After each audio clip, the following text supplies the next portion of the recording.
Sobat Capi, datang di Fortune Star 222 sama gue Lucky yang siap bacain energi Capricorn di awal September 2021 di bawah pengaruh New Moon in Virgo. Seperti biasa, ini general reading, ambil yang sesuai dan tinggalkan yang tidak sesuai, khususnya untuk Capricorn rising, sign, sun atau moon signs. Kalau kalian lahir di siang hari, nontonnya rising, sun, moon, signs, urutannya gitu.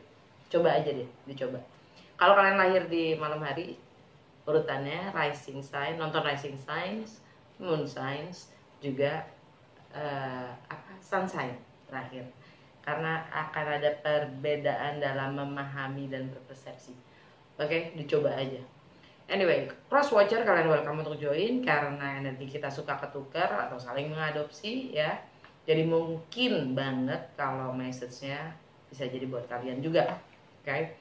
Dan untuk mengingatkan atau untuk mengundang kalian semua yang belum jadi member ya, kalau kalian tertarik untuk mendapatkan yang ekstra ya atau yang lebih dari apapun yang sudah gue berikan saat ini ya, seperti contohnya materi-materi pendalaman astrologi ya, kalian bisa ikut jadi member, join community ya, kita sama-sama belajar dan akan gue tambah selalu ya. Coba dilihat benefit-benefitnya di tombol join atau gabung di bawah, pilihan-pilihan yang emang sesuai dengan kebutuhan kalian ya, berangkat dari 19.900 per bulannya dan seterusnya. Oke, langsung aja ya, gue mulai dengan Divine Wisdom Card. Udah gue pre-shuffle, dapat satu. Kalian dapat I tell you this, you are your own rule maker. You set the guidelines and you decide how well you have done, how well you are doing, for you are the one who has decided who and what you really are and who you want to be. Jadi kalian adalah pembuat peraturan itu sendiri. Kalian yang memberi batasan-batasan ya. Dan kalian juga yang memutuskan sebaik apa yang kalian lakukan, sejauh mana kalian melakukan, karena kamu adalah satu-satunya yang sudah memutuskan siapa dan apa kamu sebenarnya dan siapa kamu ingin menjadi. Di screenshot supaya kalian bisa zoom ya, translate sendiri dan pahami. Semoga pemahaman gua membantu ya. Langsung aja ke tarot. Ini 12 kartu udah gua pre-shuffle ya, yang mewakili 12 rumah konstelasi zodiak berdasarkan Capricorn ya. Di sini fokusnya Capricorn rising sign atau ascendant sign, yang mana Capricorn di rumah pertama ya. Jadi berdasarkan jam lahir kalian tahu rising atau ascendant sign kalian. Ini bukan sun sign kalian ya, rising sign kalian. Anyway, tapi bisa juga dibaca sebagai sun sign karena pasti ada pengaruhnya juga. Anyway, kartu pertama di rumah pertama ya, bagaimana kita ingin tampil dan bagaimana kita ingin membangun image kita, self image kita, dan apa yang terjadi secara fisik dan nyata ke kita ya. Orang melihat kita bagaimana. Four of Cups. Capi, kalian jenuh. Orang melihat kalian jenuh, kalian bosan dengan apapun yang kalian lakukan. Kalian kayak merasa hambar dengan segala yang ada, dengan situasi yang ada ya. Jadi mungkin kalian merasa happy di rumah sendiri, merasa kecukupan di rumah, atau ya kalian lagi break dengan relationship kalian, atau kalian lagi healing ya. Kalian baru saja melewati kekecewaan mungkin. Untuk rumah kedua, kalian dapat Page of Cups kebalik. Rumah kedua itu rumahnya Aquarius buat kalian ya. Di situ ada Saturn juga Jupiter. Sedangkan di rumah kalian sendiri ada Pluto. Ya, Pluto lama loh di situ. By the way, itu artinya transformasi. Tentang bagaimana kalian ingin tampil. Image yang kalian lagi bangun tuh sendiri lagi mengalami perubahan, progres atau enggaknya ya kalian sendiri yang tahu. Tapi untuk rumah kedua tentang material, segala hal yang sifatnya material, fisik, juga material possession, ya, nilai, value, bagaimana kalian menilai diri kalian sendiri, bagaimana kalian menilai segala sesuatu. Kalian dapat Page of Cups kembali. Artinya kalian tertutup, kalian belum mau membuka hati kalian, kalian belum bisa memaafkan, kalian belum bisa tampil sebagaimana adanya yang kalian rasa. Ya, kalian masih menutup diri. Di situ ada Saturn dan Jupiter, jadi ada dualitas antara spiritual dan material. Ya, kalian dalam masa transisi tentang dari segala hal yang kalian miliki itu, dan bagaimana kalian menilai diri kalian sendiri dan resources yang kalian miliki, termasuk kemampuan dan potensi kalian juga ya. Kalian masih belum mau membuka diri atau membuka hati.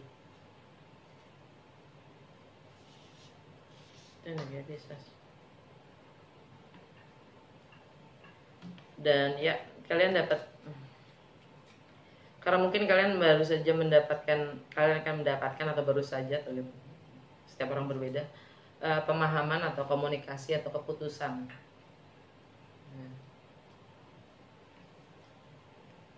Ace of Swords, di sini ada komunikasi. Kalian dapat pencerahan. Di rumah ketiga itu tentang komunikasi, tentang persepsi, mindset, ya, pemahaman.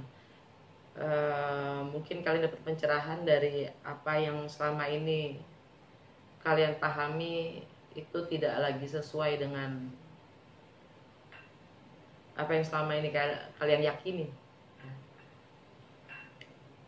Mungkin kalian dapat pemahaman baru, pencerahan, dan kalian akan komunikasikan, berbagi juga untuk itu. Ya, kalian dapat pemahaman baru sih, yang jelas.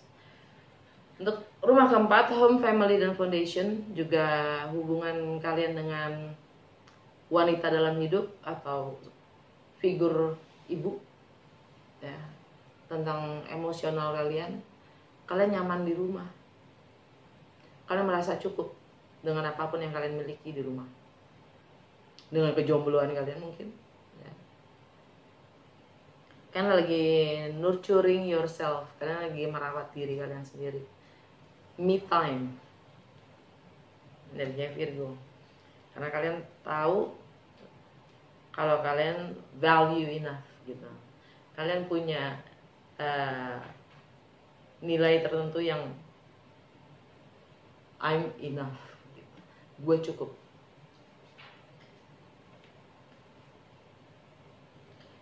Untuk bagaimana kalian mengekspresikan diri, bagaimana kalian having fun, bagaimana kalian mungkin beberapa dari kalian adalah tentang anak-anak, bagaimana jiwa anak-anak kalian, ya, romance, kalian ingin berbagi sebenarnya, kalian ingin menawarkan, kalian ingin menebar kasih, ya, tebar pesona juga boleh.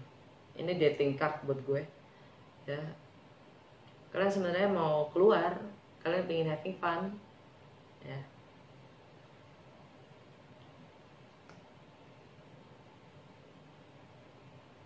Tapi kalian dalam keseharian kalian lagi masih meditasi, menyendiri, entah itu karena PPKM, masih healing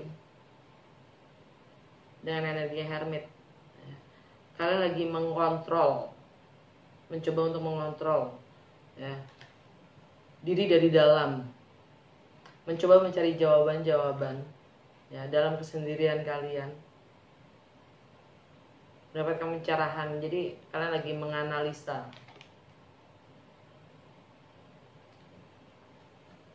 Karena seperti di sini bilang, karena kalian tahu, kalian sendiri yang membuat peraturan-peraturan itu. Kalian sendiri yang membuat batasan-batasan itu. Untuk masalah relationship, di rumah relationship, kalian dapat Four of Swords ya. Lagi break mungkin, lagi istirahat dulu, lagi nggak mau punya relationship mungkin karena masih terluka oleh kisah yang baru saja lewat, mungkin baru saja mengecewakan ya.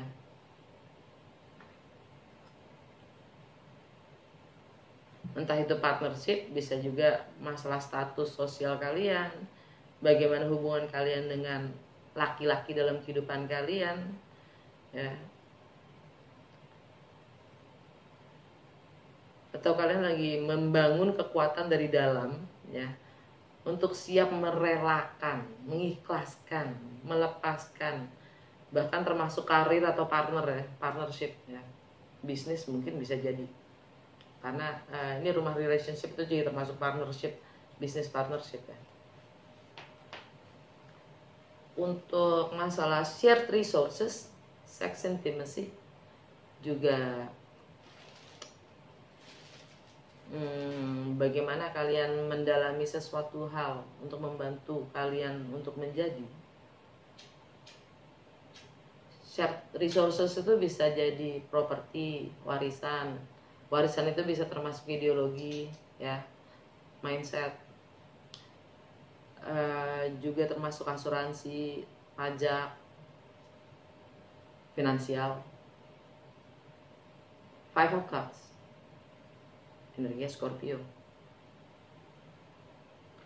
Kalian merasa kehilangan, entah itu partner, entah kekasih, karena di sini ada intimacy ya, entah itu sahabat.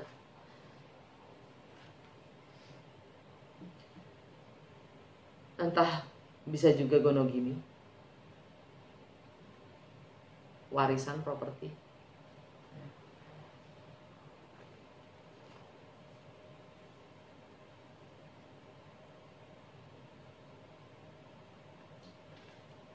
Untuk travel, segala sesuatu yang bersifatnya jarak, bersifat jarak secara emosional bahkan geografis, tentang foreign, segala sesuatu yang baru, asing, filosofi, religion, higher learning, the emperor. Ini energi Aries sama Scorpio. Kalian menyadari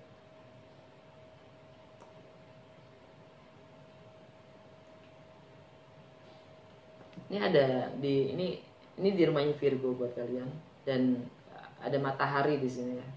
Ada matahari, ada Mars masih di sini. Tapi sebentar lagi pindah ke Libra. Kalian menyadari ya, dengan apapun yang sudah terjadi hingga saat ini, kalian menyadari kalau kalian adalah penentu nasib kalian sendiri. The Emperor tuh jeleknya apa? Dia males, Bu. Dia milih untuk mendelegasikan segala hal.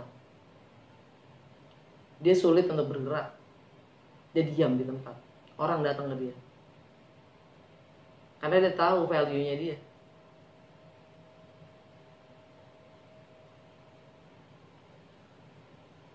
Ya mungkin buat kalian sekarang, kalian lagi benar-benar udah kayak batu ya kan? Di rumah diam.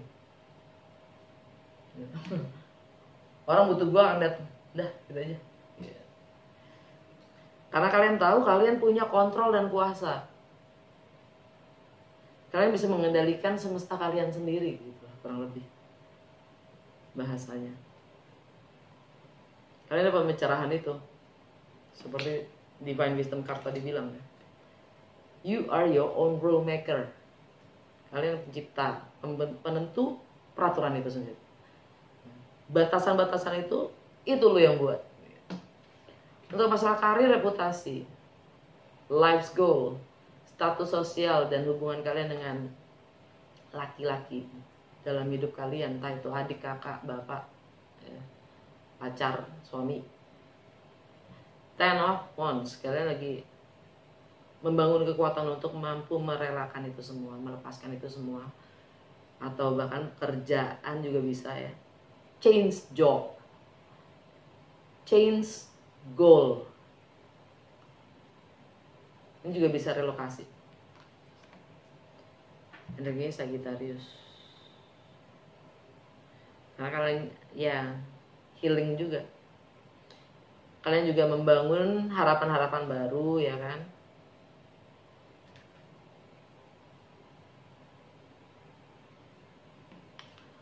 Untuk masalah teman-teman, network, society, masyarakat pada umumnya, kemanusiaan dan bagaimana kalian bisa berkontribusi atau menjadi bagian dari society itu sendiri. Kalian dapat Five of Pentacles. Ini energi Taurus. Kalian merasa terasing, terkucilkan, terisolasi. Kalian merasa kurang percaya diri untuk bisa menjadi bagian dari community itu sendiri, society itu sendiri. Kalian merasa kehilangan, baru saja kehilangan. Jadi kalian merasa agak sedikit minder mungkin.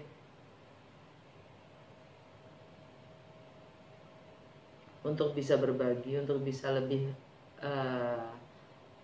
beraspirasi, mengaspirasi, berkontribusi, bahkan mengekspresikan diri. Kalian menutup diri. Untuk rumah ke-12, rumahnya Aquarius. Untuk rumah ke-12, itu rumahnya Sagittarius. Kalian dapat, ini rumahnya karma, ending ya. Spiritual, limiting belief, segala sesuatu yang membatasi diri kalian sendiri.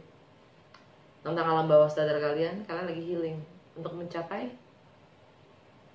harapan, untuk mendapatkan harapan-harapan kalian sendiri untuk terkabul, terwujud. Ya.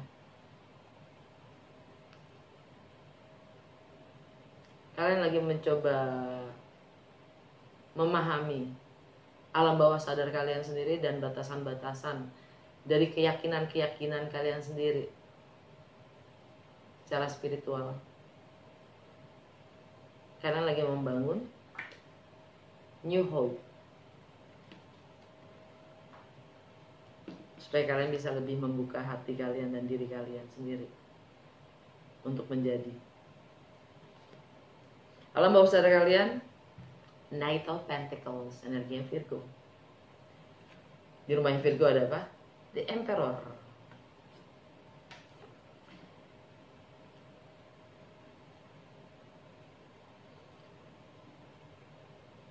Mungkin sekarang lagi menyusun rencana, strategi, ya, pelan tapi detail, ya, tentang apa yang kalian ingin ciptakan, wujudkan, realisasikan. Ya. Di bawahnya ada Justice, energi Libra. Life's goal kalian mungkin satu sosial kalian, dan kalian menginginkan keadilan. Ya, kalian akan menjadi lebih diplomatis. Merkuri baru masuk ke Libra.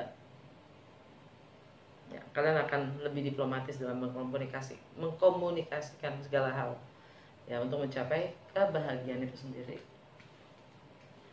Oke, kita lihat dari Lenormand 3 kartu aja, ya. Apa yang akan terjadi pada Capricorn Sun Moon Rising di awal bulan September 2021? Apa yang terjadi pada Capricorn Sun Moon Rising? Choices, maksudnya stare. Letter, Mountain, Tree of Life.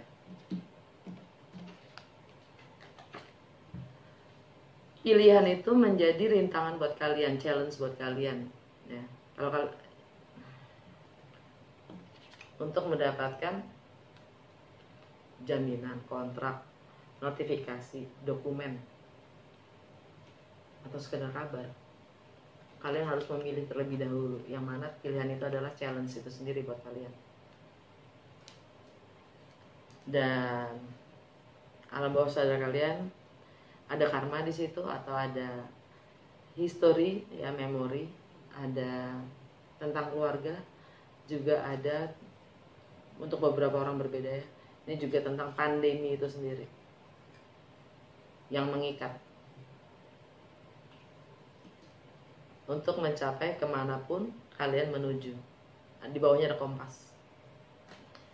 Kita lihat dari mystical shaman ya. Jadi petunjuk atau arahan kepada Capricorn Sun Moon Rising tentang apa yang perlu dilakukan di awal September 2021. Apa yang Capricorn Sun Moon Rising Signs perlu lakukan di awal September 2021 dalam situasi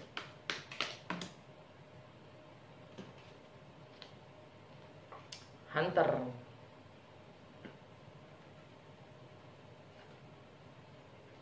Gatherer, Soul Retrieval, Circle. Hunter itu pemburu. Pemburu di zaman dulu itu dia hanya berburu sesuai dengan kebutuhan. Dia nggak maruk gitulah, dia nggak geragas gitu. Dia hanya ngambil yang memang dibutuhkan secukupnya untuk sekampung gitu ya. Artinya berhematlah sesuai dengan kebutuhan kita, nggak usah melebih-lebih, jangan berlebihan gitu. Capricorn lagi ya, kerja keras karena emang loves to shop. Ya gak? Anyway, yang kedua gatherer. Gatherer ini dia sangat bisa ya menggunakan segala sesuatu yang ada di sekitarnya untuk dia bisa bangun dan untuk membantu dia mencapai apa yang dia inginkan. Dan dia sangat aware, dia sangat sadar akan sekitarnya, lingkungannya. Karena hanya dengan begitu dia bisa menggunakan segala hal yang ada di sekitarnya untuk kebutuhannya dia bisa maju. Gatherer. Yang ketiga, soul retrieval. Kalian sudah healed, kalian sudah sembuh dari apapun yang kalian dari apapun pelajaran yang kalian sudah alami, kalian sudah sembuh. Di sini cuma diingatkan untuk tidak terjatuh lagi ke lubang yang sama ya. Atau bisa dibilang kalau kalian sudah master akan satu hal, tinggalkan. Saatnya untuk expand. Saatnya untuk mempelajari hal-hal yang baru yang kalian belum kuasai gitu. Soul retrieval. Alam bawah sadar kalian, circle, siklus itu sudah selesai, sudah ketemu deh, pangkal sama ujung udah ketemu. Ya. Mungkin suatu fase di mana lingkungan kalian itu sudah tidak membuat kalian bisa berkembang lagi. Sudah saatnya kalian keluar dari satu tribe, satu community, satu lingkungan, suatu network, ya. Untuk bisa menemukan lagi lingkungan yang baru. Oke. Udah segitu aja, semoga resonate dan berguna. Sampai ketemu di episode berikutnya. Dah.